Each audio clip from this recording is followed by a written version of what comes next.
ভিড় এড়িয়ে পছন্দের পোশাক কিনতে ক্রেতারা আগেভাগেই আসছেন বিপণী বিতান ও বিভিন্ন শোরুমে।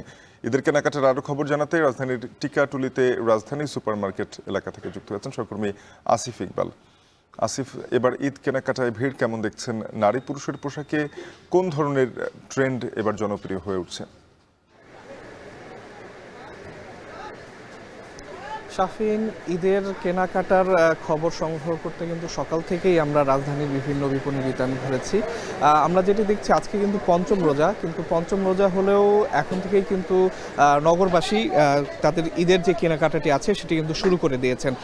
আমরা দেখতে পাচ্ছি যে অল্প অল্প করে কিন্তু সব বিপণী বিতানগুলোতেই কিন্তু তারা তাদের ঈদের পোশাকটি কেনার চেষ্টা করছেন। আমরা তাদের সাথে কথা বলেছিলাম যে যেহেতু রমজান মাত্র শুরু হলো, এখনই কেন তারা আসলে তাদের কেনাকাটা শুরু করছেন। সেক্ষেত্রে আমরা যেটা উত্তর পেয়েছি যে ঈদের আগ মুহূর্তে কিন্তু যেই অযাচিত যে একটি ভিড় হয়, যেই একটি নাভিশ্বাস অবস্থা হয়ে ওঠে নগরবাসীর কেনাকাটার ক্ষেত্রে, সেই ভিড়টি থেকে তারা বাঁচতেই কিন্তু তারা এই রমজানের শুরুর দিকেই কিন্তু তারা আসলে যেই কেনাকাটাটি আছে সেটি শুরু করেছে। আমরা এখন আছি রাজধানীর টিকাটুলির রাজধানী সুপার মার্কেট। এটি কিন্তু একটি বড় একটি বিপণী বিতান। এখানে আমরা দেখতে পাচ্ছি যে সব বয়সের সব ধরনের মানুষই কিন্তু আসলে আগে ভাগেই কিন্তু তাদের যে কেনাকাটাটি আছে ঈদের, সেটি কেনাকাটার চেষ্টা করছেন।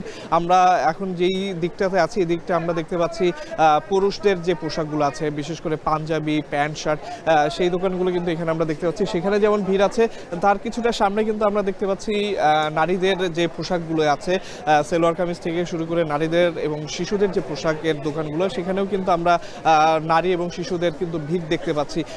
আমরা বিক্রেতাদের সাথে কথা বলেছি। বিক্রেতারা আমাদের যেটি বলছেন যে এখন পর্যন্ত তারা তাদের যে কাঙ্ক্ষিত বেচা বিক্রি সেটির দেখা না পেলেও তারা আশা করছেন যে সামনের দিকে যেই বেচা বিক্রিটি আছে সেটি বাড়বে এবং ঈদের আগ মুহূর্তে সেটি একবারে চূড়ান্ত পর্যায়ে ধারণ করবে এবং তাদের বেচা বিক্রির পরিমাণ বাড়বে। এখন যে বেচা বিক্রিটি হচ্ছে তারাও বলছেন যে এখন যারা আগে ভাগে যে ভিড় ভাট্টা আছে সেটি থেকে বাঁচার জন্য কিন্তু লোকজনগুলো এখন শপিং করছে। এবং আমরা যেই ক্রেতারা আছে তাদের কাছে জিজ্ঞেস করেছিলাম যে আসলে এই যে তাড়াতাড়ি যে শপিং করাটা সেটির আর কি কি সুবিধা আছে। সেক্ষেত্রে তারা বলছিলেন যে আগে আসলে ক্রয় করা গেলে কিন্তু দেখা যায় যে প্রয়োজনীয় সাইজ এবং ডিজাইনের যেই পোশাকটি আছে সেটি কিন্তু সংগ্রহ করাটা সহজ হয়।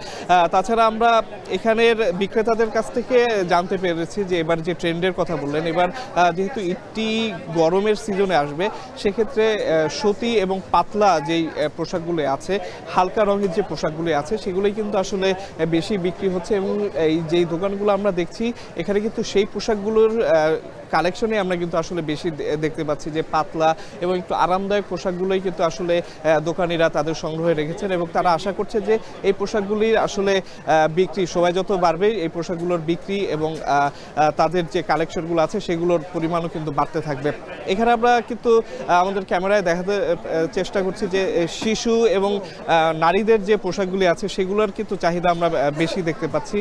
বিশেষ করে নারীরা ভিড় এড়িয়ে পরবর্তীতে যে ভিড়টি হয় এবং পছন্দের পোশাকটি কিনতে যে বেগ পেতে হয় সেটি থেকে বাঁচতেই আসলে তারা কিন্তু তাদের শিশুদের নিয়ে কিন্তু আগে ভাগেই আসলে রাজধানীর বিপণী বিতানগুলোতে ভিড় করছেন এবং পছন্দের পোশাকটি সংগ্রহ করার চেষ্টা করছেন। তো রাজধানীর ঈদের শপিংয়ের যে চিত্রটি, এটি ছিল আমার কাছে সর্বশেষ।